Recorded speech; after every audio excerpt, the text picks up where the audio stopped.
Vamos voltar no tempo, lá para o final do século XI. Imagina um movimento que nunca tinha sido visto antes. Milhares e milhares de pessoas de toda a Europa largando tudo para trás. Casa, família, trabalho e marchando em direção ao Oriente. O que movia essa gente toda? Fé, uma busca por glória e, principalmente, a certeza de que estavam fazendo a vontade de Deus. Essa é a jornada da Primeira Cruzada. Imagina só a cena.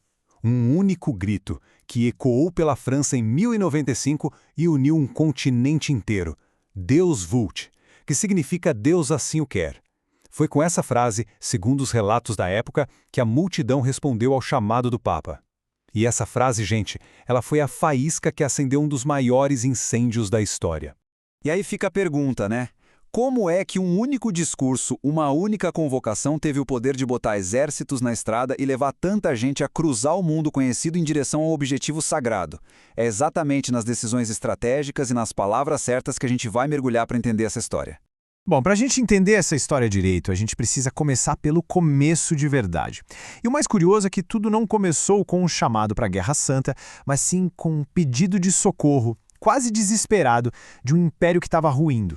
Olha, a sequência dos fatos aqui é fundamental. Em 1071, a Batalha de Manzikert foi um nocaute para o Império Bizantino.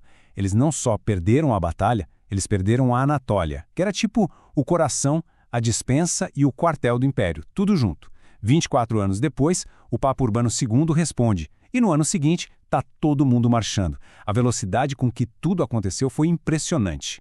Aqui a gente ouve o puro desespero na voz do imperador Alexios. Ele está vendo o império dele derreter na sua frente. E a decisão estratégica dele é pedir ajuda ao Papa.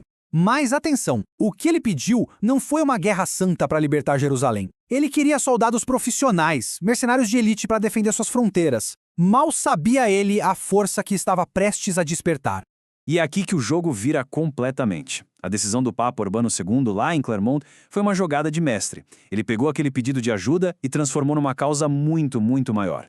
Ele viu ali a chance de ouro de afirmar o poder do papado, de unir a cristandade e, principalmente, de dar um novo propósito para a violência dos cavaleiros europeus. Em vez de lutar entre si, lutariam contra um inimigo comum. Foi uma decisão muito mais política do que apenas religiosa. E agora vem uma coisa super interessante. A gente costuma pensar na cruzada como um único exército gigante marchando, certo? Mas não foi bem assim. Na verdade, foram duas cruzadas bem distintas que saíram da Europa com líderes, gente e, claro, destinos completamente diferentes. Essa comparação aqui deixa tudo bem claro. De um lado, a gente tem a Cruzada Popular, liderada por um cara carismático, Pedro o Eremita, e formada por gente comum, camponeses cheios de fé, mas com zero preparo militar. O resultado? Um desastre total. Do outro lado, a Cruzada dos Príncipes. Aí a história é outra, comandada por nobres experientes, um exército de cavaleiros profissionais com estratégia. O destino deles? Bem, eles chegaram lá.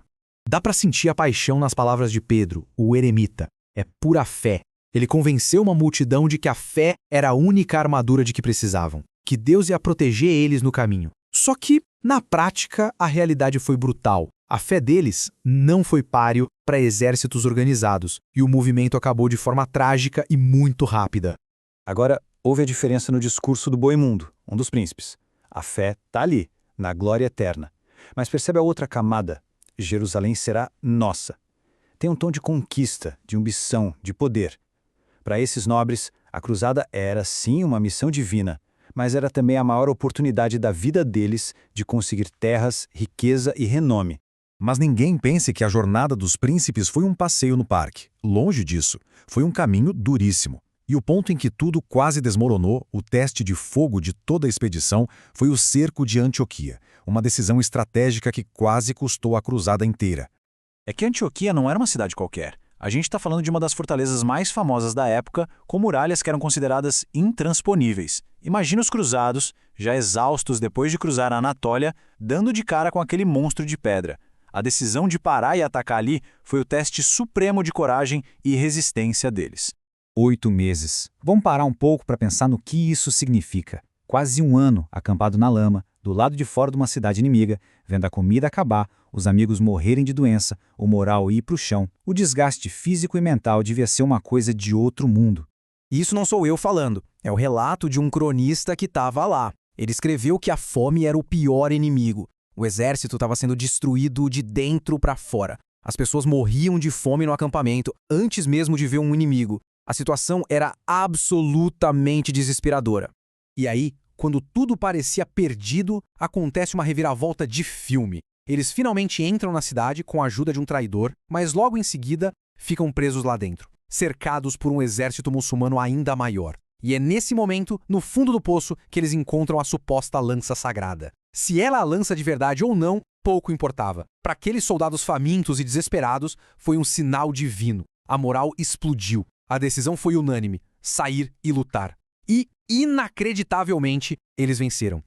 Depois de sobreviver ao inferno de Antioquia, o que sobrou do exército cruzado seguiu em frente. Estavam em menor número, sim, mas a fé deles estava mais forte do que nunca. E então, em junho de 1099, eles finalmente avistaram o seu objetivo: os muros de Jerusalém. A estratégia final foi direta, brutal, um verdadeiro tudo ou nada. Eles não tinham como manter um cerco longo, então a decisão foi arriscar tudo num ataque direto. Construíram torres de cerco gigantescas, empurraram até as muralhas debaixo de uma chuva de flechas e partiram para o assalto final.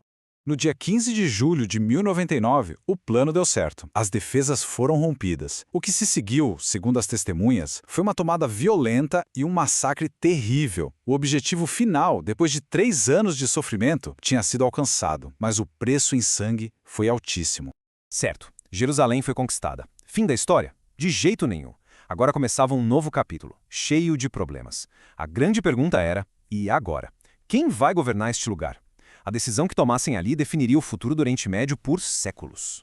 O líder escolhido foi Godofredo de Bulhão, e a primeira decisão dele como governante é uma das mais famosas da história. Ele se recusou a ser chamado de rei. As palavras dele dizem tudo. Ele não podia usar uma coroa de ouro na mesma cidade onde Cristo usou uma de espinhos. Isso mostra a profunda piedade que, para ele, era o centro de tudo. Então, em vez de rei, ele adotou um título totalmente novo: Defensor do Santo Sepulcro. Essa escolha é genial. Ele não era um monarca em busca de poder, mas um guardião de um lugar sagrado. E essa ideia captura perfeitamente o que seriam os novos reinos cristãos, estados militares com um propósito fundamentalmente religioso. E qual o legado disso tudo? Bem, ele é imenso. A primeira cruzada criou reinos cristãos no coração do Oriente Médio, mas também abriu feridas entre o cristianismo e o Islã, que, de certa forma, nunca fecharam. Ela mudou para sempre o mapa, a política e a história de 2 das maiores civilizações do mundo. E essa história toda nos deixa com uma reflexão final, uma pergunta bem provocadora. A primeira cruzada nos mostra atos de fé inacreditáveis, mas também atos de violência terrível. E aí a gente se pergunta: quando alguém acredita que está cumprindo uma ordem divina, existe algum limite para as decisões que pode tomar? É uma pergunta que não ficou no século XI. Ela ecoa na história até os dias de hoje.